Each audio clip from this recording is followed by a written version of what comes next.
Assalamualaikum warahmatullahi wabarakatuh. Nama saya Risma Dinda dengan NIM 20230013. Berasal dari Prodi Akuntansi S1. Video ini merupakan tugas akhir dari mata kuliah pengantar ekonomi makro. Ada 3 materi yang akan saya jelaskan dalam video kali ini. Yang pertama yaitu korupsi. Korupsi adalah penyelewengan atau penyalahgunaan uang negara untuk keuntungan pribadi atau orang lain. Mengkorupsi adalah menyelewengkan atau menggelapkan uang dan sebagainya. Ada beberapa teori yang mengemukakan tentang korupsi. Yang pertama, teori Triangle Frown oleh Donald R. Creasy. Ada 3 penyebab mengapa orang korupsi, yaitu adanya tekanan, kesempatan. Teori yang kedua yaitu teori Goni dari Jack Boland. Faktor-faktor penyebab korupsi adalah keserakahan, kesempatan, kebutuhan, dan pengungkapan. Teori yang ketiga yaitu teori CDMA dari Robert Kierkegaard.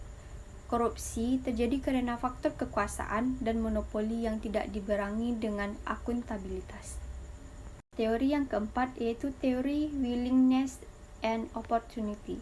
Menurut teori ini, korupsi bisa terjadi bila ada kesempatan akibat kelemahan sistem atau kurangnya pengawasan dan keinginan yang didorong karena kebutuhan. Terakhir, teori cost-benefit model. Teori ini menyatakan bahwa korupsi terjadi jika manfaat korupsi yang didapat atau dirasakan lebih besar dari biaya atau risikonya. Ada beberapa dampak dari korupsi, yaitu dampak ekonomi, dampak sosial dan kemiskinan masyarakat, dampak birokrasi pemerintah, dampak politik dan demokrasi, dampak terhadap penegakan hukum, dampak terhadap pertahanan dan keamanan, dampak kerusakan lingkungan. Materi yang kedua yaitu kemiskinan. Kemiskinan adalah keadaan saat ketidakmampuan untuk memenuhi kebutuhan dasar seperti makanan, pakaian, tempat berlindung, pendidikan, dan kesehatan.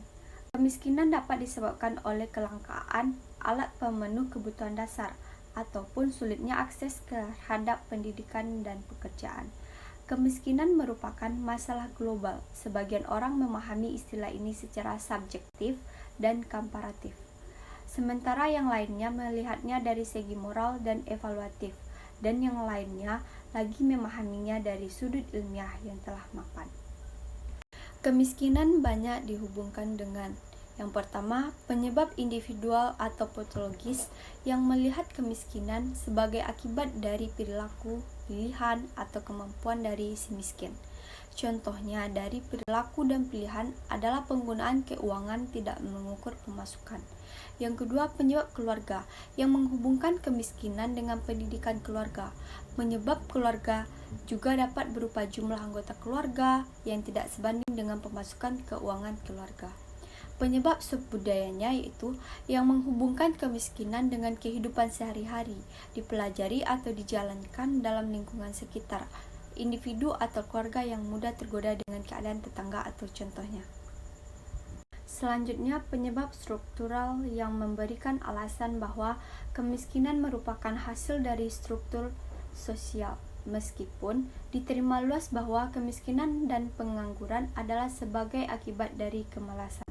Namun, di Amerika Serikat, negara terkaya per kapita di dunia, misalnya memiliki jutaan masyarakat yang diistilahkan sebagai pekerja miskin, yaitu orang yang tidak sejahtera atau rencana bantuan publik, namun masih gagal melewati atas garis kemiskinan. Materi yang ketiga yaitu pertumbuhan ekonomi Indonesia. Laporan bernama Economic Insight terbaru tersebut memproyeksi ekonomi Indonesia akan tumbuh 4,7% pada tahun 2021. Bahkan pada tahun 2020 mampu tumbuh signifikan mencapai 6%. Salah satu kekuatan ekonomi Indonesia lainnya yang memperkuat daya saing adalah tingkat inflasi yang terkendali. Tingkat inflasi di Indonesia stabil dan cenderung menunjukkan penurunan meskipun terdapat sedikit guncangan. Pada tahun 2015, di mana guncangan terbesar terjadi di Juni sampai Juli 2015, yaitu 7,26%.